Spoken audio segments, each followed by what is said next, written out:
రేపు మంగళవారం చంద్రబాబు గారు మరో 3,000 కోట్ల రూపాయల అప్పులు చేయబోతున్నారు.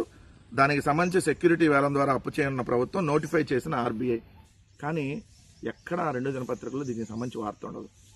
మంగళవారం అప్పు తీసుకున్నాక రుణ సమీకరణ చేసిన రాష్ట్ర ప్రభుత్వం 3,000 కోట్లని వేలంలోకి వెళ్ళి పార్టిసిపేట్ చేసి పరిగెత్తి తెచ్చుకున్నటువంటి చంద్రబాబు నాయుడు సర్కారు రుణ సమీకరణ అని రాస్తారు. అప్పుడు అసలు ఏం చేద్దాం అనుకుంటున్నాం ఈ రాష్ట్రాన్ని? ఈ మంగళవారం అప్పుల ప్రభుత్వాన్ని అడుగుతా ఉన్నా, చంద్రబాబు నాయుడు గారు మీరు అధికారంలోకి వచ్చినటువంటి 21 నెలల కాలంలో మీరు చేసినటువంటి అప్పు 3,31,321 కోట్లు కేవలం 21 నెలల కాలంలో. అదే జగన్మోహన్ రెడ్డి గారు 60 నెలలు 5 సంవత్సరాల పరిపాలన, 2 సంవత్సరాలు కోవిడ్ ఉన్న జగన్ గారు 5 సంవత్సరాల్లో చేసిన అప్పు కేవలం 3,32,000 కోట్లు. మీరు 21 నెలల కాలంలో ఆ 3,32,000 కోట్లు అప్పు చేశారు.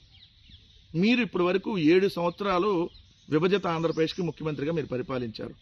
7 సంవత్సరాలు, అంతకుముందు 5 సంవత్సరాలు, ఇప్పుడు 2 సంవత్సరాలు. ఈ 7 సంవత్సరాల్లో మీరు చేసిన అప్పు 6,32,000 కోట్లు.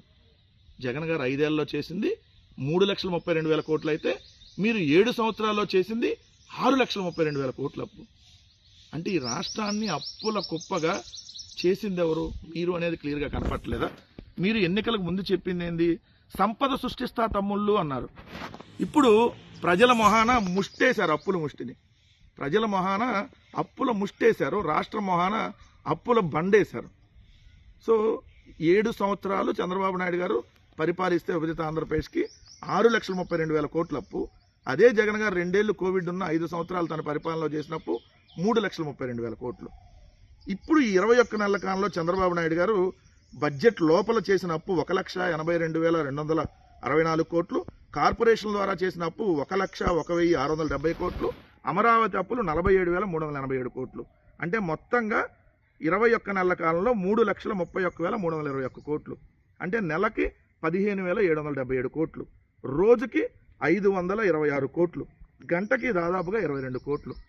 ఏం చేసావు అప్పులు? ఈ అప్పుల వల్ల ఏమన్నా ఒక సంక్షేమ పథకం ఇచ్చావా?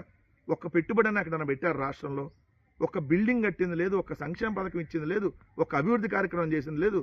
ఆంధ్రప్రదేశ్ అన్నపూర్ణ లాంటి ఆంధ్రప్రదేశ్ని అప్పుల కుప్ప చేసి సర్వనాశనం చేసి సంపద సృష్టిపోయి అప్పుల ముష్టి రాష్ట్రానికి వేసి పడేసామనేది ఈ లెక్కలు చూస్తే అర్థమవుతున్నాయి కదా.